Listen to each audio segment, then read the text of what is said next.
तो हेलो दोस्तों, मैं विवेक, SBI PO, आप सभी का दोस्त। बहुत दिनों से मैं वीडियो नहीं बना रहा था और उसकी कारण यह थी कि मेरी ट्रेनिंग चल रही थी SBI PO की। और ट्रेनिंग में मैं काफ़ी बिजी था और अभी जॉइनिंग भी हो गई मेरी। और मुझे जॉइनिंग रांची में ही मिली है, मेरी होम सिटी में। तो मैं काफ़ी बिजी था, टाइम नहीं मिल पा रहा था, तो इसलिए वीडियो नहीं बना पा रहा था काफ़ी दिनों से, 2 महीने से करीब। तो अभी मेरी ज्वाइनिंग हो गई है, तो अभी मैं सोचा कि एक वीडियो बना दूं। अभी RRB PO RRB कलर के जो एग्ज़ाम होने वाले हैं उनके लिए, ताकि ये जो आज मैं आईडी टांगा हूँ ना, एक दिन आप भी ऐसे आईडी टांगोगे और अपनी एम को अचीव कर पाओगे। तो लेट्स स्टार्ट करते हैं। तो बात है कि अटेम्प्ट, आप जनरली जब देखोगे कि RRB PO का एग्ज़ाम लिखते हो ना, तो आपके पास 45 मिनट टाइम होता है और आपके पास 2 सेक्शन होते हैं, मैथ और रीजनिंग। दोनों में 40 क्वेश्चन होते हैं, 45 मिनट 80 क्वेश्चन करने होते हैं। कट ऑफ आपके 50 से 60 के बीच में ही रहता है। मोस्टली स्टेट के जो कट ऑफ हैं वो 50 से 60 के बीच में रहते हैं, अराउंड 55 के अराउंड ही रहते हैं। कभी ज़्यादा जाते भी हैं, लेकिन जनरली 55 से 60 के बीच में रहते हैं। तो वो कट ऑफ देखना नहीं है, वो पेपर का लेवल क्या है उस पर कट ऑफ घटते बढ़ते रहता है। तो उससे डरना नहीं है, कभी कट ऑफ ज़्यादा भी चला गया तो देख के डरना नहीं है। तो बात ऐसी है कि बहुत लोग काफ़ी टेस्ट देते रहते हैं, टेस्ट देने से दे रहे हैं डेली का, 2 टेस्ट 3 टेस्ट दे रहे हैं, इम्प्रूव नहीं हो रहा मार्क्स। तो कैसे इम्प्रूव करी जाए? तो जानते हो आप कैसे ये क्यों होता है ऐसे?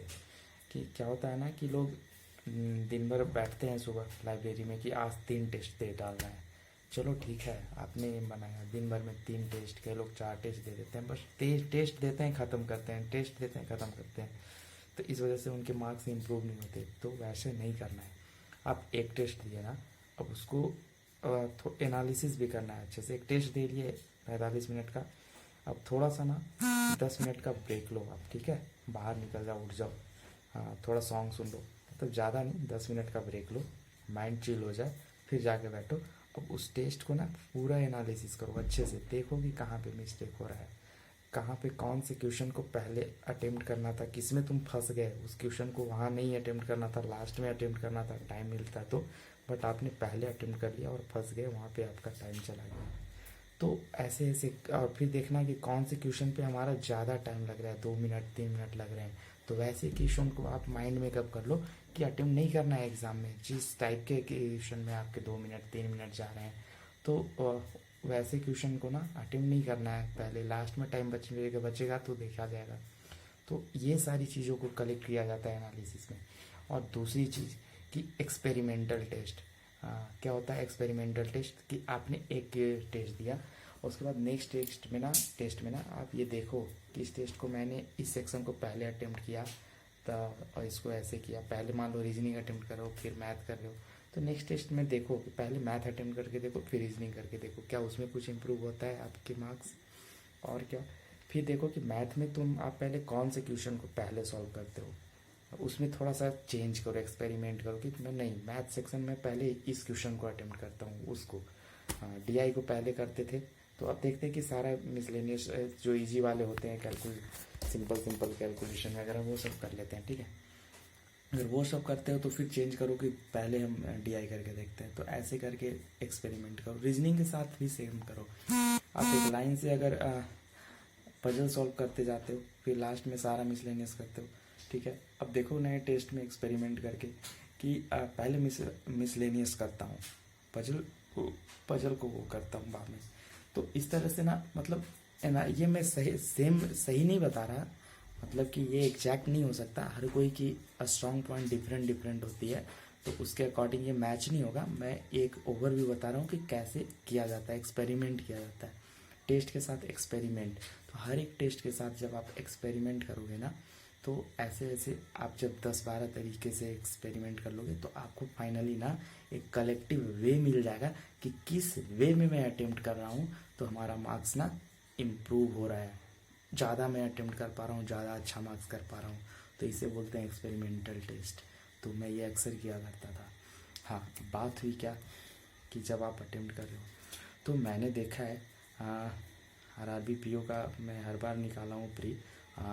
मेंस भी मैं एक बार नहीं निकला। फिर अभी एक बार मैं मेरिट आउट हो चुका हूँ 2 मार्क्स से। मेरे इंटरव्यू में कम मार्क्स थे और मेरे मेंस में कटअप से 15.25 मार्क्स ज़्यादा थे, बट नहीं हुए। तो खैर वो अलग चीज़ है। तो मैं बता रहा हूँ कि मैंने ये देखा कि जब अब तक जितने भी एग्ज़ाम दिया उसमें देखा कि जब आप रीजनिंग सेक्शन सॉल्व कर रहे हो ना, तो क्या होता है कि मैक्सिमम मार्क्स आप ला पाओगे तो रीजनिंग सेक्शन में ही ला पाओगे, ठीक है। रीजनिंग सेक्शन जिनके काफ़ी अच्छे हैं वो 40 में 40 अटेम्प्ट कर लेते हैं, एक छोड़ देते हैं वर्ड मीनिंग्स वाला, 39 करते हैं। लेकिन क्या होता है कि उसमें PO में टाइम मैनेज नहीं हो पाता, ठीक है। आप रीजनिंग को ज़्यादा टाइम दे दोगे और मैथ के लिए टाइम नहीं बचेगा, सेक्शनल दोनों में पास करना है तो आप फंस जाओगे, ठीक है। तो क्या करना है कि हमें ना रीजनिंग सेक्शन में 34 या 35 क्वेश्चन अटेम्प्ट करने हैं, ठीक है। मैं 34 इसलिए बोल रहा कि एक पजल जो होगा आपको ना वो थोड़ा सा बहुत टफ नहीं बट कैलकुलेटिव मिलेगा, आपको फंसाने के लिए मिलेगा। उस टेस्ट में आप फंसोगे, वो एग्जामिनर ही ऐसा सेट ही करता है कि आपको फंसाना है रीजनिंग में, तो वो एक ही पजल होगा ऐसा जो आपको फंसाएगा, टाइम टेकिंग होगा। तो अगर वो एक पजल को आप पीछे ले लेते हो, छोड़ देते हो, स्किप करते हो, तो 35 क्वेश्चन बचते हैं और एक वर्ड मीनिंग्स वाला छोड़ देते हो तो 34 बचते हैं। तो 34 तो आपको बनाने ही है रीजनिंग सेक्शन में, वो इजीली बन जाएंगे 25 मिनट में। 34 to 35 क्वेश्चन आराम से बनाए जा सकते हैं। तो आप जब रीजनिंग सेक्शन को अटेम्प्ट कर रहे हो तो आप बनाते वक्त ही देख लो, एक ओवरव्यू कर लो, एक लाइन से बनाना स्टार्ट कर दो, ठीक है। और बनाते बनाते कई लोग क्या करते हैं गलती कि पहले देख लेते हैं सारे क्वेश्चन। गलती नहीं कह सकते, सबका अपना अपना स्ट्रैटेजी होता है, बट ये मेरा स्ट्रैटेजी था कि मैं सबको देखता नहीं था यार, पूरा देखेंगे 1 से 2 मिनट तो टाइम चले जाते हैं, उसी 1-2 मिनट में सिलेक्शन रह जाते हैं। मैं क्या करता था कि फ्लो में बनाना स्टार्ट किया और इतनी टेस्ट दे दिया था ना कि इतनी एक्सपीरियंस तो हो गई थी कि कौन से पजल किस टाइप के टफ हैं वो फंसाएंगे। तो मैं बनाते समय ही देख लेता कि अच्छा ये पजल है, ये पजल में मुझे टाइम टेकिंग लगेगा, ये फंसाने वाला है, इसी को स्किप करना है। तो उस एक पजल को मैं सेलेक्ट कर लेता, उसे स्किप कर देता और एक लाइन से 34 क्वेश्चन बना लेता रीजनिंग का। उसी तरह से मैथ में जाता, तो मैथ में क्या करना है कि मैं रीजनिंग को 25 मिनट देता था और 20 मिनट बचा, तो उस 20 मिनट में ना मैं मैथ का जितने भी कैलकुलेटिव मतलब कैलकुलेशन वाले होते हैं ईजी वगैरह, नंबर सीरीज देख लिया और जो भी कैलकुलेशन सिंप्लीफिकेशन वगैरह आया तो वो बना लिया, सारा बना लिया।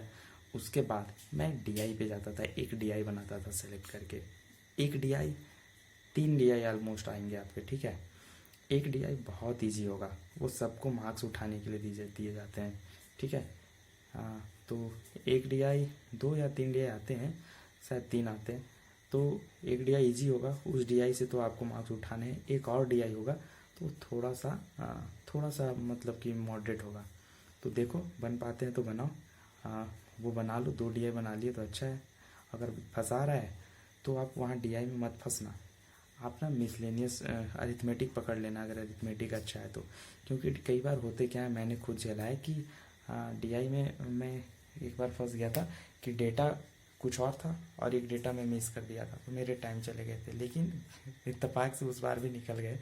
तो ये हुआ था, थोड़ा सा कैलकुलेटिव कर देता है PO में। तो आप क्या है ना कि अरिथमेटिक को भी कर सकते हो। इधर आप सारा कैलकुलेशन वाला बना लिया 8-10 नंबर का, वहाँ उठा लिए। एक DI भी बना लिए कैलकुलेटिव, सारा नंबर सीरीज सिंप्लीफिकेशन, एक DI बना चुके हो, मतलब 10-12 नंबर के तो आप मार्क्स उठा लिए हो। अब बात आई कि और 10 नंबर कैसे लाना, तो आप अरिथमेटिक को ले लो। अगर 10 मिनट अगर आपके बचे हैं और टाइम 8-9 मिनट, तो आप अरिथमेटिक को दे सकते हो कि 1 मिनट में एक अरिथमेटिक तो सॉल्व कर ही सकते हो, इतना प्रैक्टिस किए हो तो अगर आप 7-8 मिनट में 7-8 अरिथमेटिक बना लेते हो तो 17-18 नंबर आ जाएंगे, मतलब वही। और अगर DI अगर अच्छा है, स्ट्रांग है, तो फिर वो भी देख लो, अगर बनने लगे तो बना सकते हो।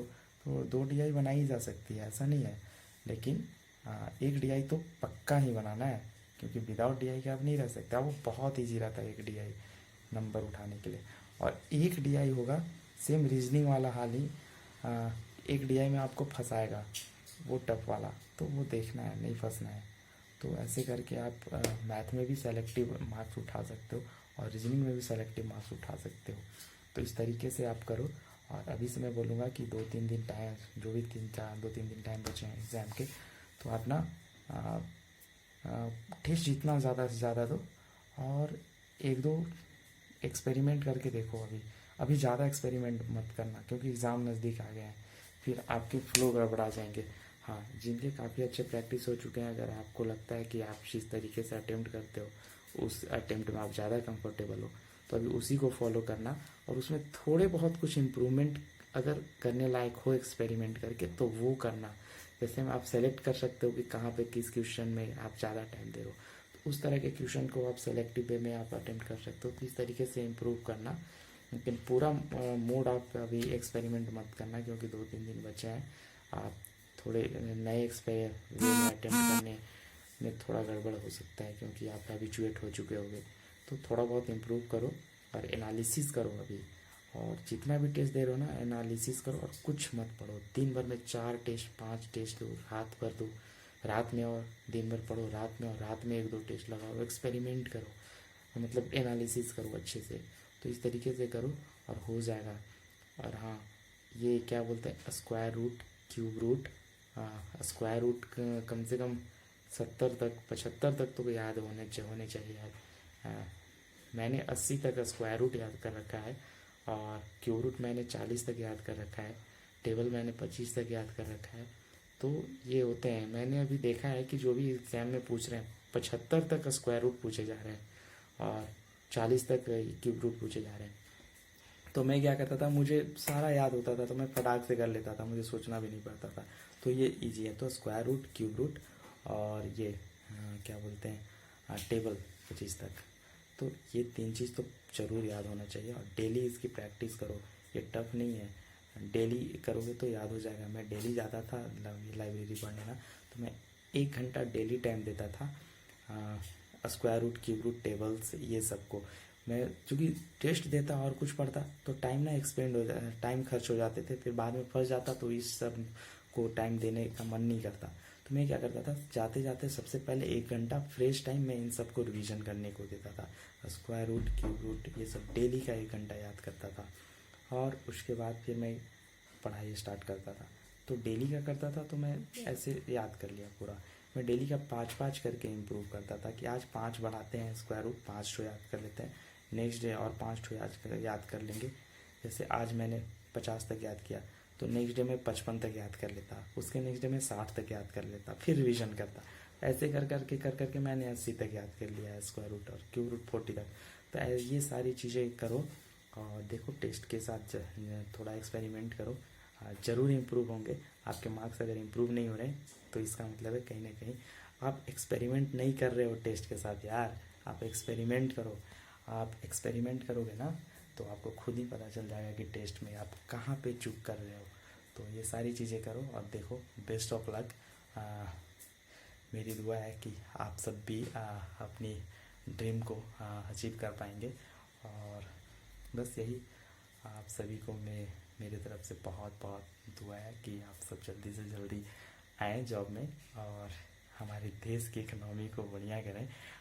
हमें बेरोज़गार मुक्त इंडिया भी बनाना है। तो और हाँ, प्रेशर नहीं लेने का, चिल मारा कीजिए, गाना सुना कीजिए, मूवी देखा कीजिए बीच बीच में। एकदम प्रेशर में आके नहीं पढ़ना है, थोड़ा चिल होनी चाहिए। बाहर निकला कीजिए, चाय हुई पीजिए, थोड़ा बातें सब कीजिए, थोड़ा 5-10 मिनट।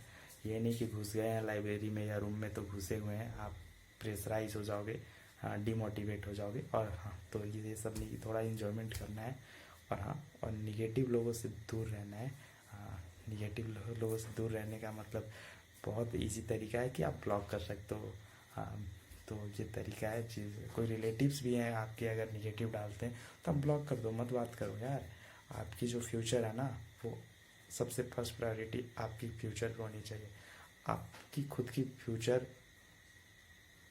आप डिसाइड करोगे, कोई और डिसाइड नहीं करेगा। कल गए अगर आप कुछ कर लोगे ना तो आप खुद के लिए करोगे, आप कुछ नहीं करोगे ना तो आप खुद के लिए कुछ नहीं करोगे। ये रिलेटिव्स या दोस्त या और कोई आपके घर नहीं चला देंगे या आपके लिए कुछ नहीं कर देंगे। वो अभी बोल रहे हैं, बोल रहे हैं तो आपके लिए कोई कुछ नहीं करेंगे। अल्टीमेटली जो भी करना है आपको करना है। तो दुनिया कोई कितना कुछ बोले, आपको कोई फ़र्क नहीं पड़नी चाहिए। आप अपने लिए, अपनी बेटर के लिए कुछ भी सेक्रीफाइसेस करना है कर लो। आज बुरा मानेंगे, कल आप जॉब ले लोगे ना, तो यकीन मानो वो फिर वापस आएंगे आपके पास। अभी मैं कुछ नहीं था ना, अभी मेरी जॉब भी ना, अभी बहुत कॉल आते हैं। अभी जो कहीं से कोई रिलेटिव्स जो भूल भी गए थे कि कोई रिलेटिव्स हैं, वो अभी कॉल करते हैं और बोलते हैं कहाँ हो, मिलो। ऐसे ऐसे होते हैं। तो ज़्यादा नहीं बोल सकता, वीडियो लंबा हो जाएगी। तो लगे रहो, यही है। ऑल द बेस्ट और अच्छे से एग्ज़ाम दो। All the best finally.